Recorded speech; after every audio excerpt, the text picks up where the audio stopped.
warahmatullahi wabarakatuh. Selamat berjumpa kembali pada mata kuliah Kimia Sekolah 1. Nah, pada pertemuan kali ini kita akan membahas mengenai soal-soal membahas soal-soal mengenai larutan penyangga buffer. Oke. Ini saya sudah menerima 5 soal dari mahasiswa yang akan kita bahas di sini. Kita langsung saja ya.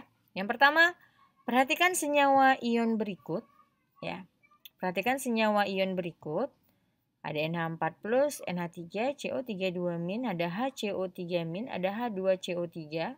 Nah, pertanyaannya, senyawa ion yang berfungsi sebagai penyangga pada cairan luar sel adalah. Nah, sekarang saya akan jelaskan dulu mengenai larutan penyangga itu ada 2 kalau larutan penyangga di dalam tubuh kita. Karena di dalam tubuh kita, terutama dalam sistem darah itu merupakan sistem buffer ya. Nah, larutan penyangga itu ada 2 kalau di dalam darah ya. Itu ada yang namanya, saya buat di sini buffer saja. Ada namanya buffer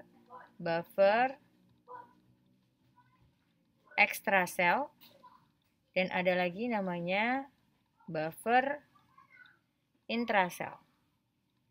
Nah, apa itu buffer ekstrasel? Buffer ekstrasel yaitu berarti kalau ekstra berarti di sini dari luar, ya kan? Di luar sel, bukan dari luar ya, tapi yang berada di luar sel. Sementara kalau buffer intrasel yaitu cairan ataupun buffer yang berada di dalam sel. Nah, sekarang untuk buffer ekstrasel itu sendiri ya, larutan di dalam darah itu contohnya adalah larutan penyangga karbonat dalam darah. Nah, ini contohnya adalah karbonat dalam darah. Karbonat dalam darah. Kalau untuk intrasel itu sendiri ya, penyangga intrasel atau buffer intrasel itu tidak sebanyak dalam cairan ekstrasel. Nah, contohnya di sini adalah penyangga fosfat ya. Contohnya adalah fosfat dalam cairan sel darah merah.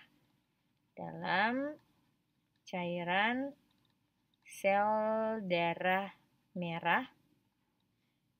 merah atau hemoglobin. Nah, ini dia. Oke, ini dia.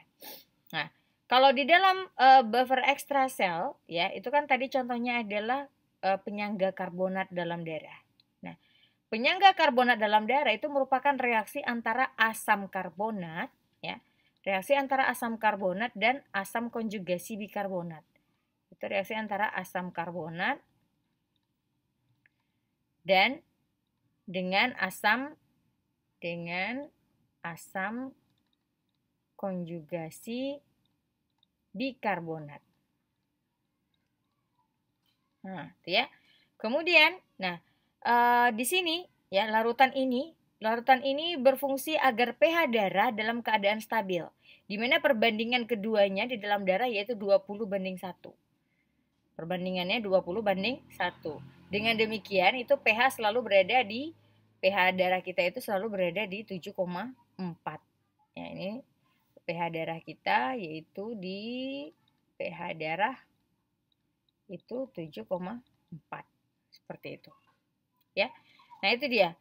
Kemudian Nah, di dalam sini ya contoh penggunaannya yang untuk buffer ekstrasel itu penggunaan larutan penyangganya itu ketika seseorang mendaki gunung.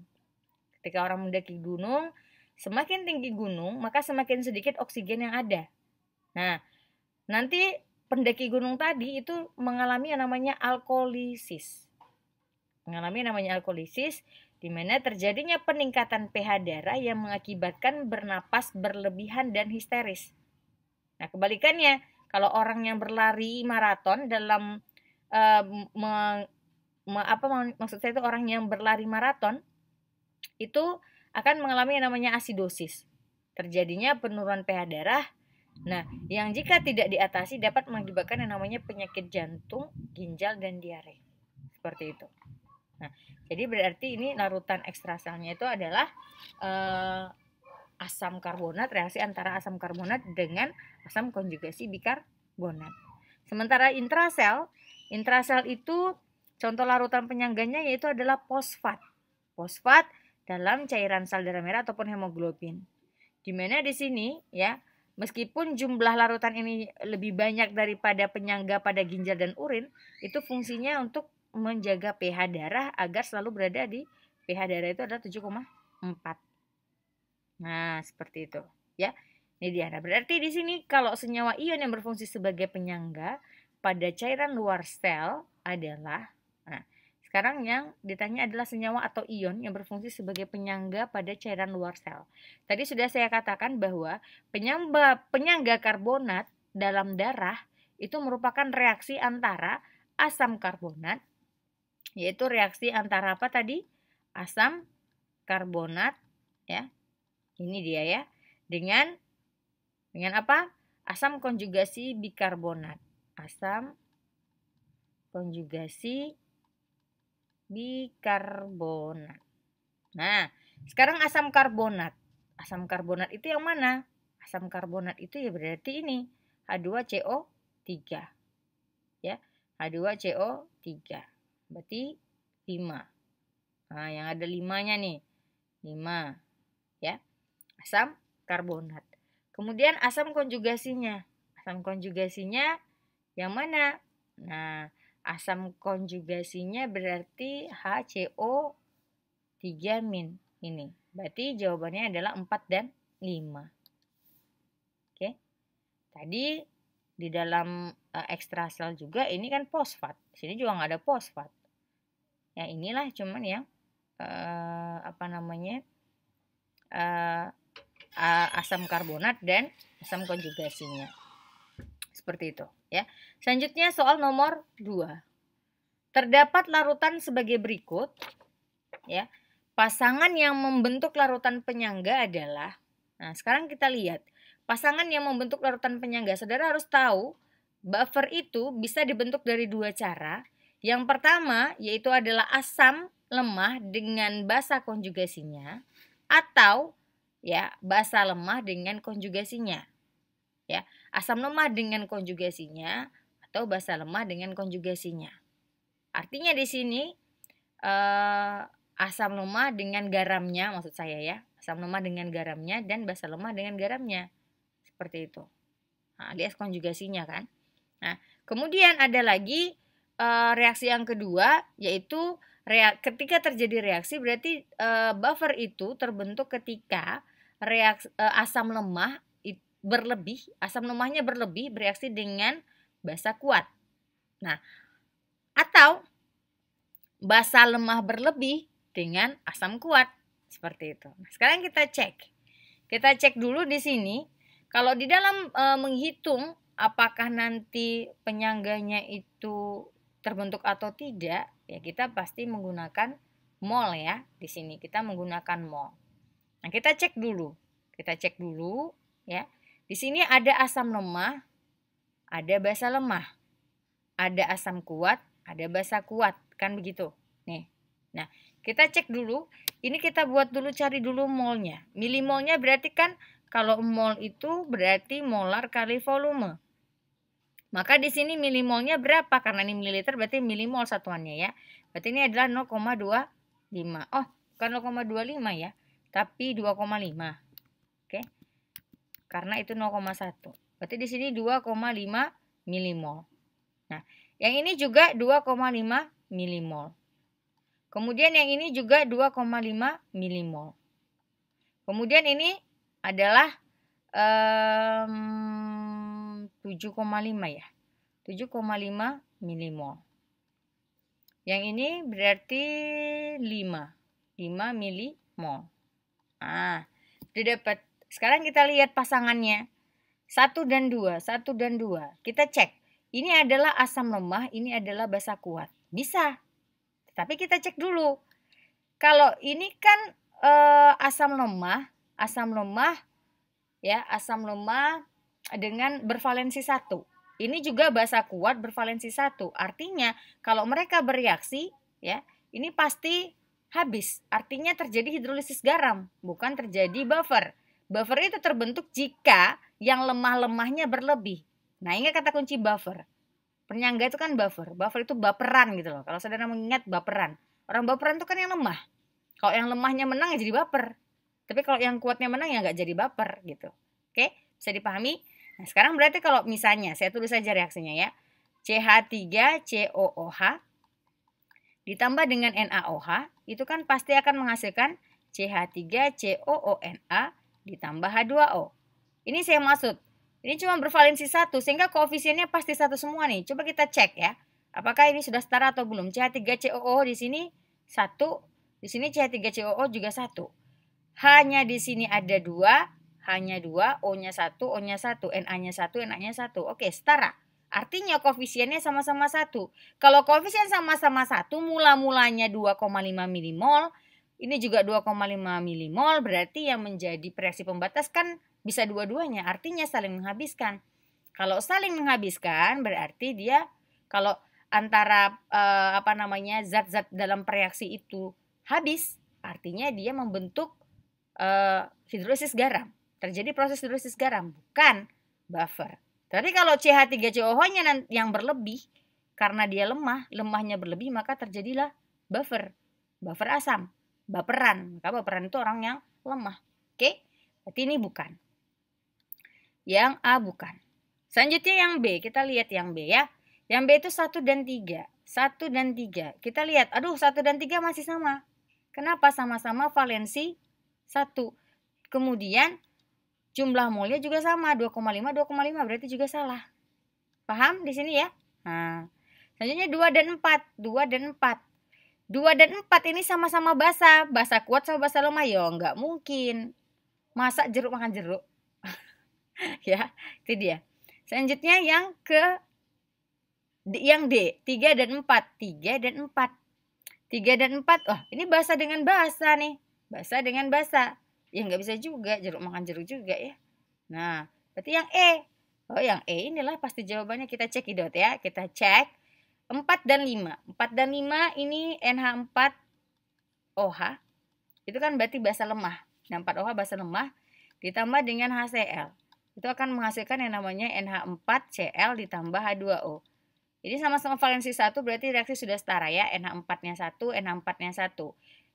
hanya 2 O1, H2O1, Cl-nya 1, Cl-nya 1 setara kan? Nah, sekarang kita lihat. Kalau saudara mau hitung buffernya berarti MRS. Mula-mula reaksi sisa. Harusnya di sini garisnya ya. Aduh. Garisnya miring sekali ya. Kita garisnya pelan-pelan. Nah, mula-mulanya berapa? Mula-mulanya 4 dan 5. 4 itu 7,5. Ini 5. Maka di sini pasti yang menjadi reaksi pembatas itu adalah yang HCl kan? Berarti ini 5. Maka di sini 1/1 kali 5 kan? Berarti 5. Sisalah 2,5. Ini habis, ini 5, 5, 5, 5. Artinya di sini ketika yang lemah-lemah bersisa, maka dia membentuk buffer. Maka jawabannya adalah I. Paham sampai di sini? Nah, jadi buffer itu bisa dibentuk dari yang lemah-lemah berlebih dengan yang kuat-kuat. Lawannya tapi ya, kalau asam dengan basa, basa dengan asam seperti itu. Kalau asam lemah ya berarti pasangannya basa kuat. Maka yang asam lemah tadi berlebih maka membentuk buffer asam. Kalau yang basa lemah bereaksi dengan asam kuat, ketika basa lemah berlebih berarti yang terbentuk adalah buffer basa.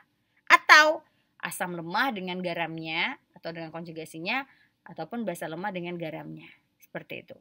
Oke, ini dia. Ini kita belum ada perhitungan pH sepertinya ya. Kita lanjut ke soal nomor 3.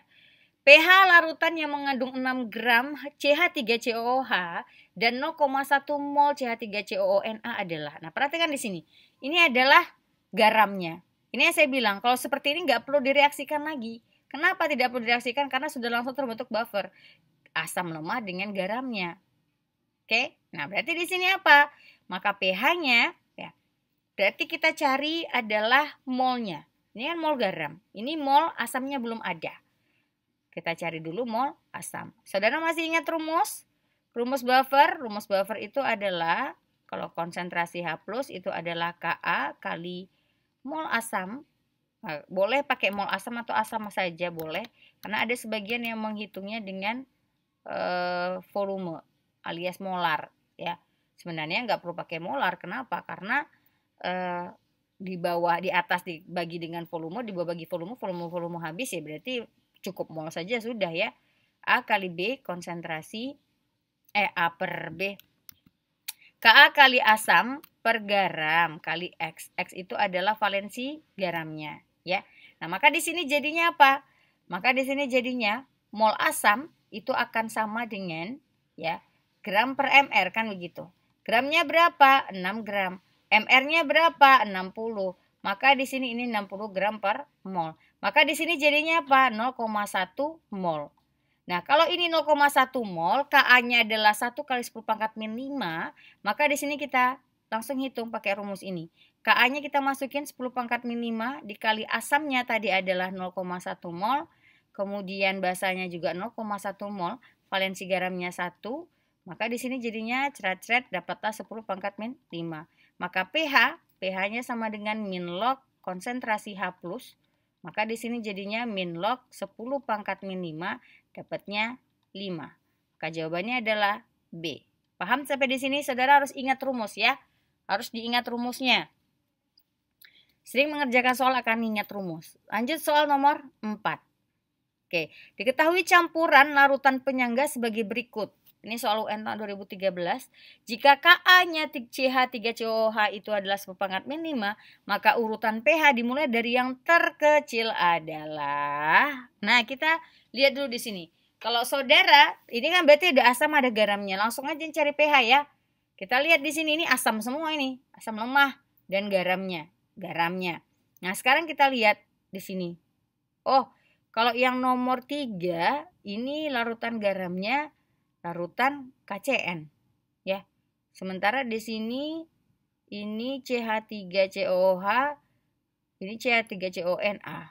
Nah, ini beda nih, larutan garamnya ada KCN ya. Sedikit berbeda larutan garamnya. Oke. Ini kemana nyambungnya ini ya? Oke, nggak apa-apa deh. Kita cek dulu 1 dan 2 ya. Kita cek dulu 1 dan 2. Kita cek dulu 1 dan 2 di sini molnya. Kita hitung molnya dulu. Oke, kita hitung molnya. Saya tulis mol di sebelah sini ya. 50 kali 0,1 berarti 5. Ini 5 milimol. Ya, untuk asam. Ini juga 5 milimol. Ini berarti 10 milimol. Maka di sini ya, di sini ini adalah 5 milimol.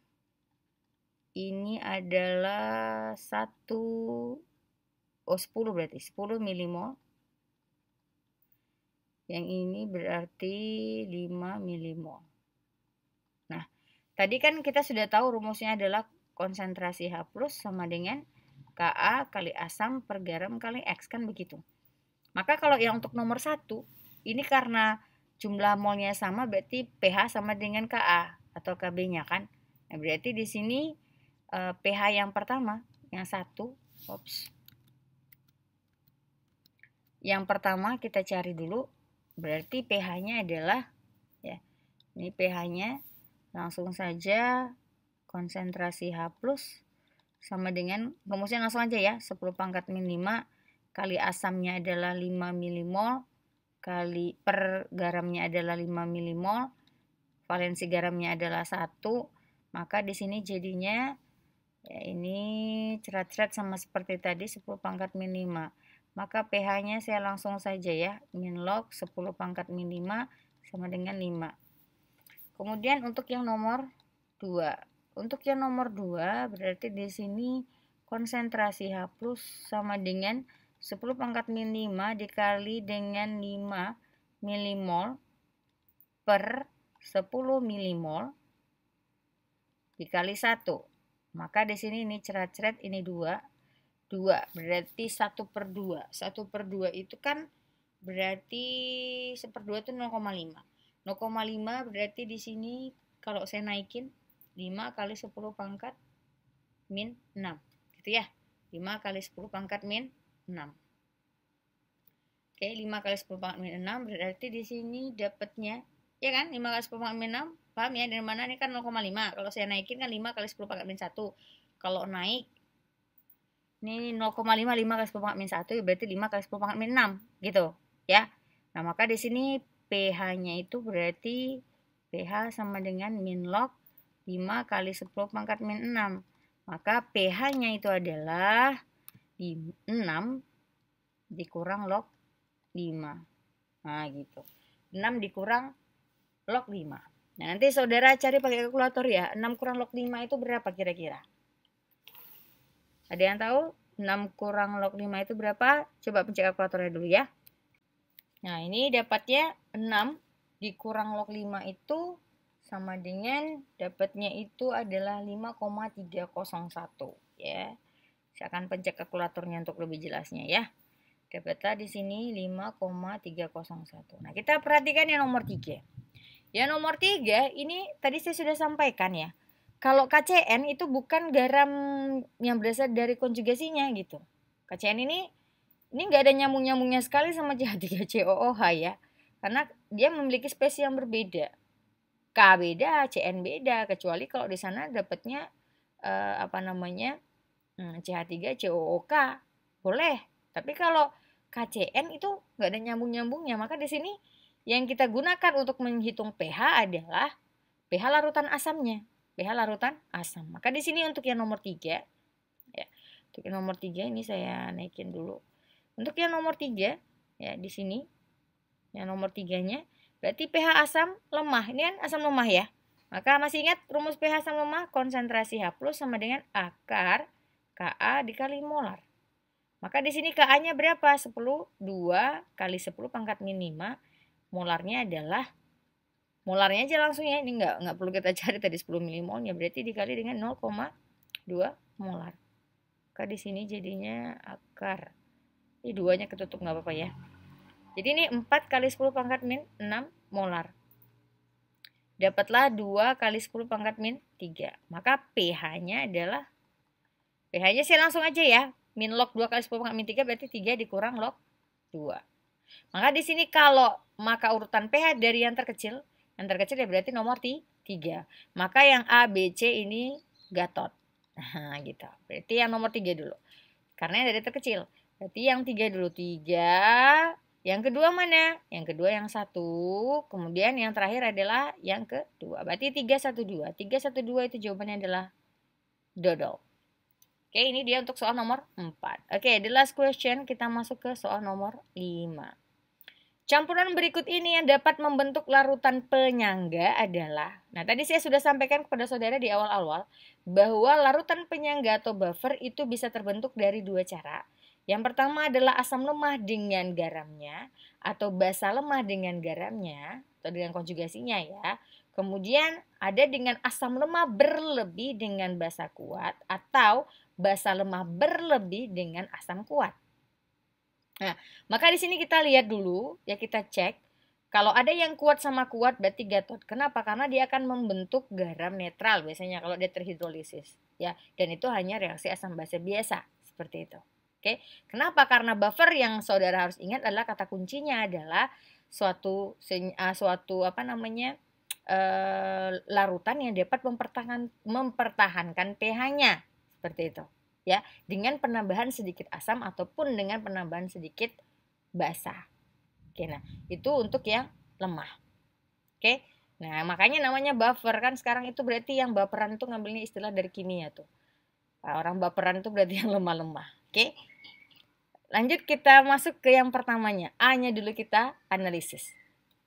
Oke, kita analisis yang A.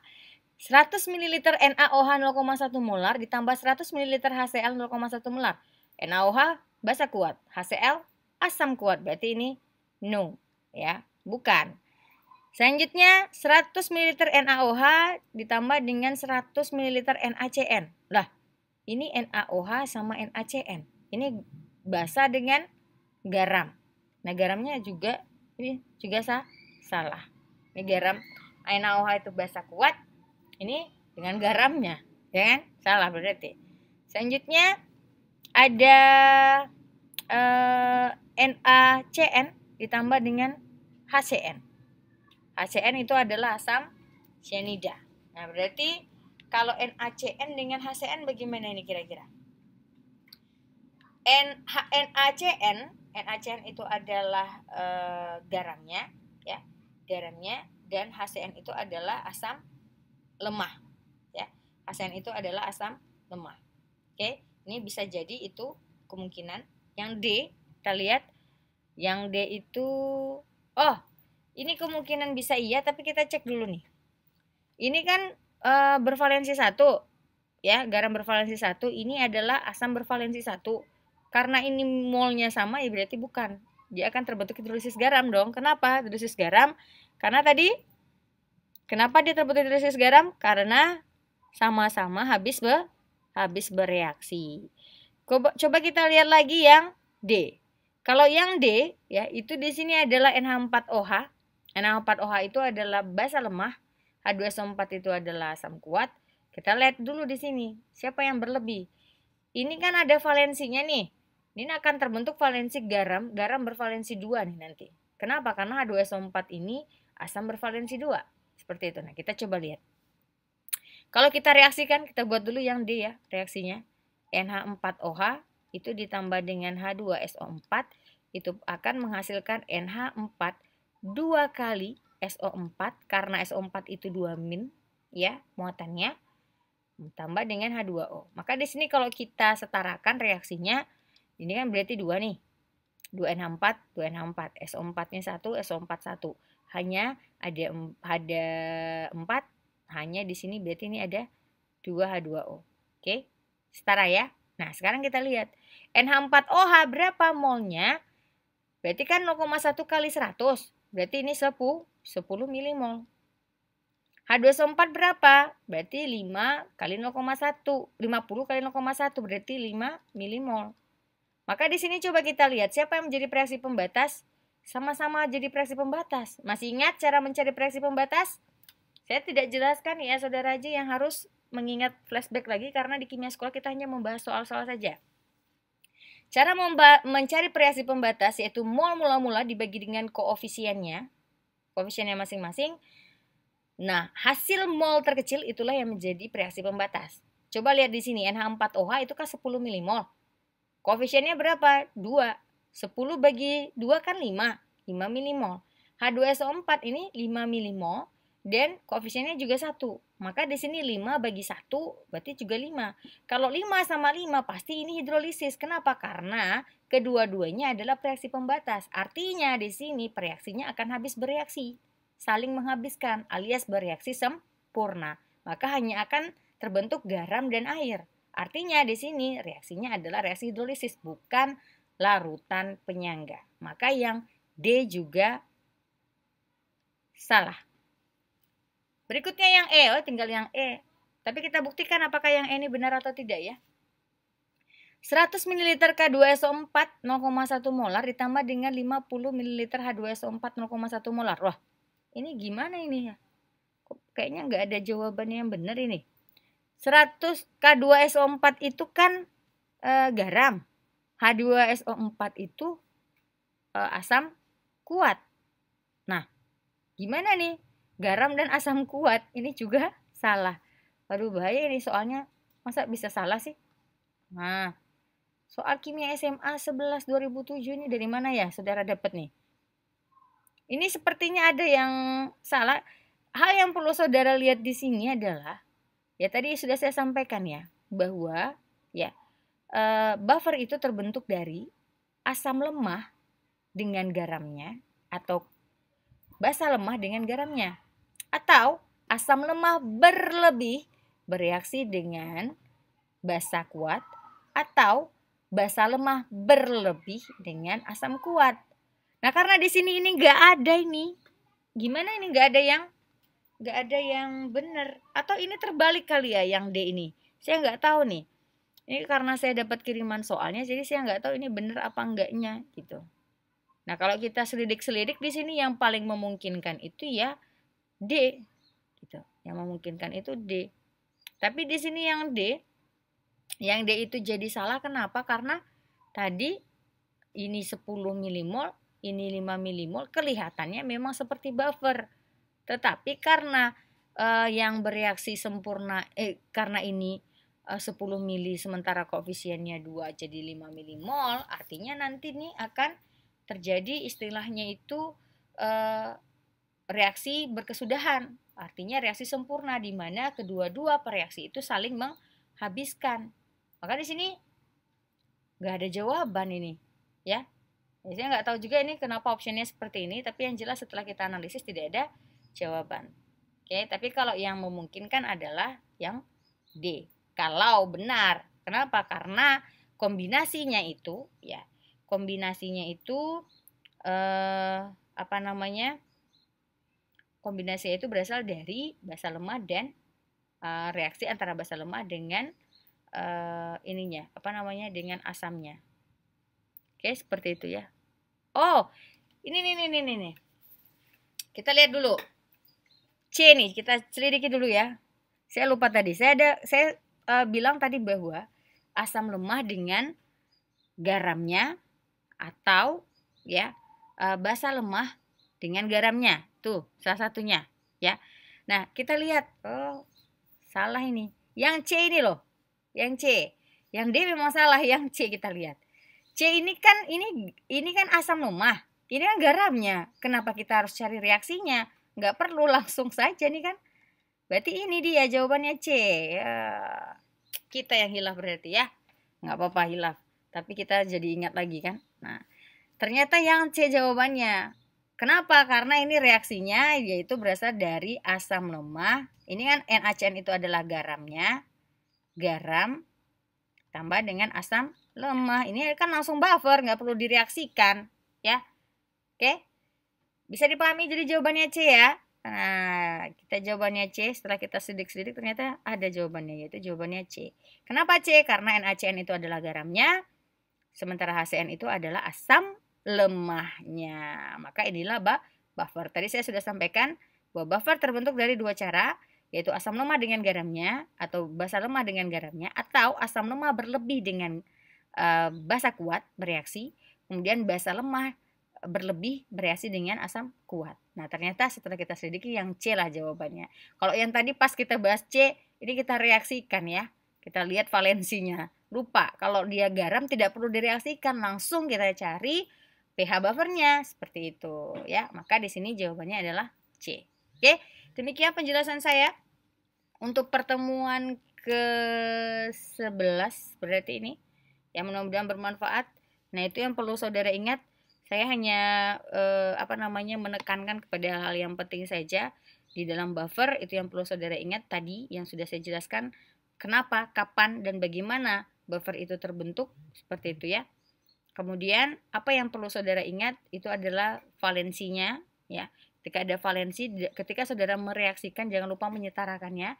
Kenapa? Karena yang sepertinya kelihatannya itu berbeda, mungkin yang lemahnya lebih besar, ternyata ketika kita membuat persamaan reaksinya setelah kita menyetarakan, ternyata hasilnya sama-sama besar. Nah, itu ya. Jadi di dalam menggunakan buffer ini itu saudara sudah mengkombinasikan berbagai macam ilmu, baik itu penyetaraan reaksi, kemudian di sana juga masuk reaksi pembatas, kemudian saudara masuk ke dalam reaksi biasa. Setelah itu saudara memasukkan harus tahu apakah ini adalah nanti pH asam lemah saja, apakah ini adalah pH basa kuat saja, apakah ini adalah hidrolisis garam, apakah ini adalah buffer. Oke, demikian penjelasan saya untuk pertemuan ke-11. Semoga bermanfaat. Saya akhiri dengan Assalamualaikum warahmatullahi wabarakatuh.